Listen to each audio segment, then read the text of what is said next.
Ito ang 2 stories house and lot for rent sa Bel Air Subdivision, Sesa, Davao City, Philippines.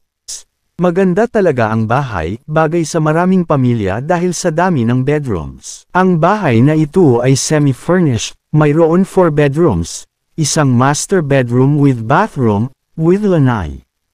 Mayroon ding 3 toilets, 3 bathrooms. Ang lot area ay 150 square meters.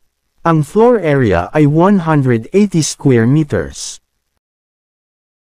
All rooms with inverter air condition.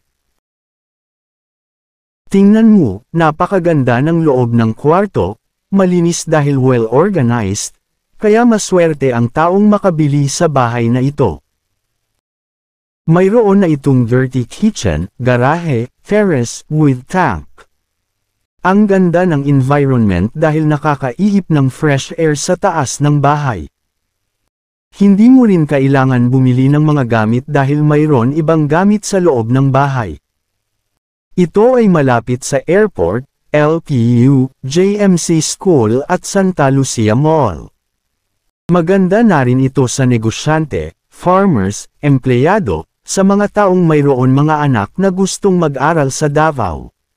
Maganda na rin ito sa mga taong wala pang bahay sa Davao City. Para makatulong sa mga kakilala at ibang tao, huwag kalimutan ibahagi ang information sa bahay na ito. Kung interesado po kayo bumili at malaman ang buong information ng bahay, mag-message lang sa nag-share sa inyo. For more new updates, huwag na rin kalimutan paki-follow ang page.